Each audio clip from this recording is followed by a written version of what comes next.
परवाह देश की में अब बात उस शख्स की जिसके तख्ता पलट के बाद उसके तिलिस्म टूटते जा रहे हैं और हर दिन नए नए खुलासे हो रहे हैं। जी हां, हम बात कर रहे हैं सीरिया के पूर्व राष्ट्रपति बशर अल असद और उनके खजाने की। असद के खजाने का सीक्रेट अब धीरे धीरे सामने आ रहा है। ड्रग्स, हथियार और अवैध कारोबार। क्या इनके गठजोड़ से सीरिया के पूर्व राष्ट्रपति असद दुनिया के सबसे अमीर लोगों में शुमार हो गए? क्या ड्रग्स और मिसाइलों के कारोबार से असद ने 10 लाख करोड़ का साम्राज्य बनाया? क्या डिप्रेशन दूर करने वाली एक गोली ने असद को कर दिया मालामाल?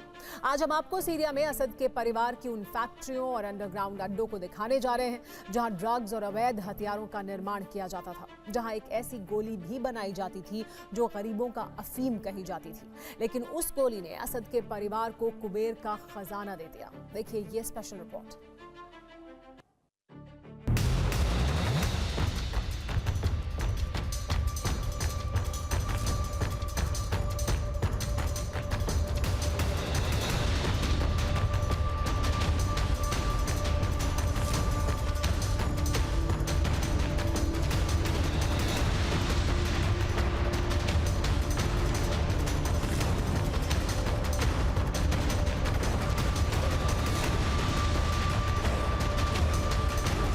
जिन गुप्त अड्डों में बनती थी नशे की गोलियां, जहां से चलता था ड्रग्स का कारोबार, जिन तहखानों से होती थी असद की अकूत कमाई, जहां से असद और असद के कुनबे ने खड़ा किया दौलत का अंबार,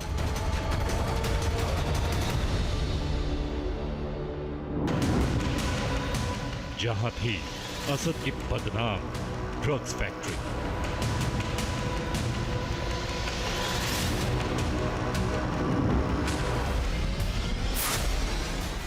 जिन अंडरग्राउंड अड्डों से होता था अवैध हथियारों का कारोबार,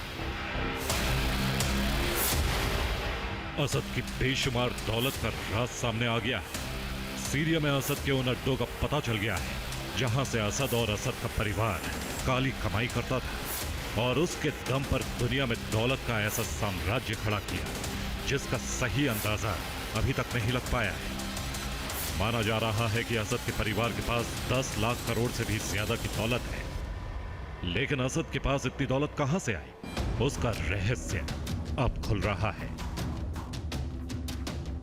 सीरिया में अब खुलासा हुआ है कि असद और उनके परिवार की दौलत के साम्राज्य के पीछे अवैध हथियारों और ड्रग्स के कारोबार का बड़ा हाथ रहा है।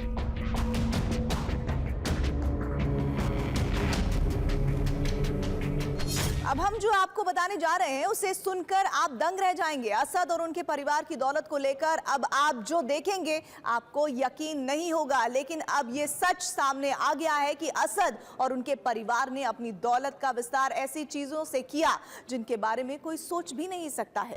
असद और उनके परिवार की अकूत कमाई में सबसे बड़ा सोर्स है नशे की एक गोली जिसका नाम है कैप्टागॉन। यह गोली सीरिया में गरीबों की अफीम कही जाती है।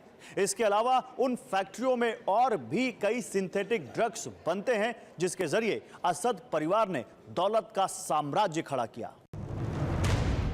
कैप्टागॉन और दूसरे ड्रग्स के अलावा सीरिया में कई अवैध हथियारों की फैक्ट्रियां भी मिल रही हैं। अवैध हथियारों की इन फैक्ट्रियों के बारे में माना जा रहा है कि यह भी असद परिवार की कमाई का बड़ा जरिया थी। हथियारों की इन फैक्ट्रियों में मिसाइल तक बनाए जाते थे जिन्हें बेचकर असद के पास मोटा पैसा आता था। सीरिया में तख्ता पलट के बाद विद्रोहियों को मिल रही इन अवैध हथियारों की फैक्ट्रियों के बारे में आपको आगे बताएंगे, लेकिन पहले नशे की उस गोली और उसके गुप्त अड्डों के बारे में आपको बताते हैं जिनके दम पर असद ने दौलत का अंबार लगाया। सीरिया के विद्रोहियों को एक ऐसी फैक्ट्री मिली जहां कैप्टागॉन गोलियां बनती थी।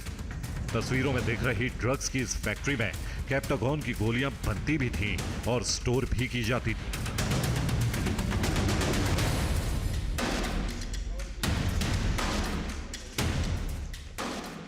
कहा जा रहा है कि कैप्टागॉन की इन फैक्ट्रियों को असद का छोटा भाई माहिर असद चलाता था और नशे का सारा कारोबार वही देखता था। रिपोर्ट्स के अनुसार कैप्टागॉन नाम की गोली ने असद के परिवार को खूब मालामाल किया। असल में यह गोली कोई साधारण गोली नहीं है, बल्कि एक ड्रग है। कैप्टागॉन का इस्तेमाल पहले डिप्रेशन के इलाज के तौर पर किया जाता था, बाद में उसे नशे के रूप में सीरिया के लोग इस्तेमाल करने लगे।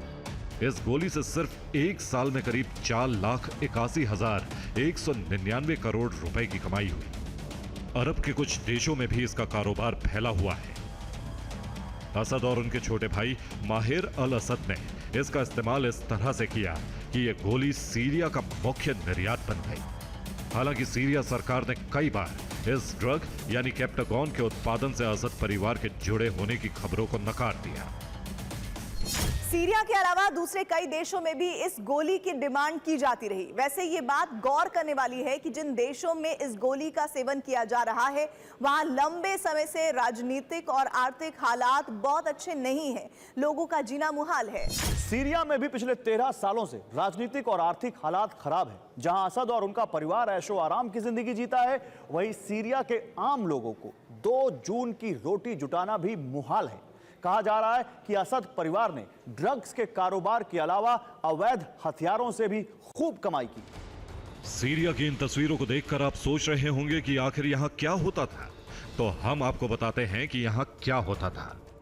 दरअसल इन अंधेरे तहखानों में अवैध हथियारों की फैक्ट्री है। दावा किया जा रहा है कि यहां मिसाइल बनाने की फैक्ट्री थी। माना जा रहा है कि मिसाइलों और अन्य हथियारों के कारोबार में असद का परिवार शामिल था। असद सरकार के तख्तापलट के बाद विद्रोहियों को सीरिया में हथियारों के ये कारखाने मिल रहे हैं। यह भी माना जा रहा है कि सीरिया में कई जगहों पर रासायनिक हथियारों के अड्डे भी हो सकते हैं। सीरिया में 13 साल से अधिक समय तक चले गृह युद्ध के दौरान असद पर कई बार रासायनिक हथियारों के इस्तेमाल के आरोप लगते रहे हैं। रिपोर्ट्स के मुताबिक 2012 में तत्कालीन अमेरिकी राष्ट्रपति बराक ओबामा ने भी इसे लेकर असद सरकार को चेतावनी दी थी। अमेरिका ने चेतावनी दी थी कि इन हथियारों का इस्तेमाल रेड लाइन को पार करना माना जाएगा। सितंबर 2013 से पहले सीरिया ने सार्वजनिक रूप से रासायनिक हथियार रखने की बात स्वीकार नहीं की थी। अब विद्रोही गुटों के सीरिया पर कब्जे के बाद से देश में मौजूद रासायनिक हथियारों को लेकर चिंताएं जाहिर की जाने लगी हैं। ऐसी आशंका जताई जा रही है कि कहीं यह हथियार गलत हाथों में न पड़ जाए। हालांकि सीरिया के विद्रोही गुट HTS का कहना है कि वह हथियारों के साइट्स को सुरक्षित करने के लिए अंतर्राष्ट्रीय संगठनों के साथ पूरा सहयोग करेगा। असद सरकार के तख्तापलट के बाद सीरिया से जो तस्वीरें आ रही हैं, वो दिखाती है कि सीरिया में कानून का राज कायम होने में वक्त लगेगा। जब से विद्रोहियों ने सीरिया पर कब्जा किया है, वहां चारों तरफ अराजकता ही दिख रही है।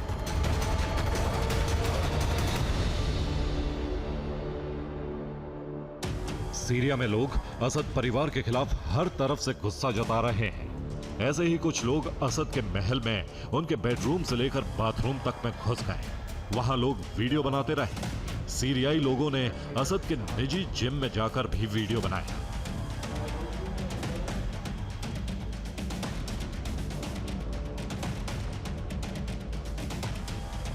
सीरिया के विद्रोही गुटों के लोग और उनके समर्थक तख्ता पलट के पहले दिन से ही लूटपाट में जुट गए थे। सीरिया के लोगों का असद परिवार के खिलाफ यह गुस्सा इसलिए भी है क्योंकि आम लोग भले ही दाने दाने के लिए मोहताज रहे, लेकिन राष्ट्रपति असद की शानो शौकत और लग्जरी लाइफस्टाइल में कभी कोई कमी नहीं है। जब सीरिया की जनता भूखों मर रही थी, तब वहां का राष्ट्रपति अपना खजाना भर रहा था। यह इसलिए भी कहा जा रहा है क्योंकि असद परिवार की जितनी संपत्ति है, उतनी कई देशों की GDP भी नहीं है।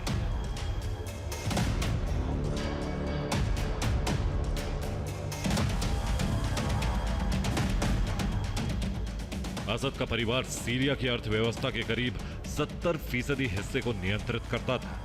असद का परिवार सीरिया का सबसे अमीर और शक्तिशाली परिवार माना जाता रहा है। असद परिवार के पास नशे और हथियारों के कारोबार के अलावा रियल एस्टेट, प्राकृतिक संसाधन, कला और आभूषण का विशाल पोर्टफोलियो भी है। यहां तक कि विदेशों में भी असद परिवार की अकूत दौलत है।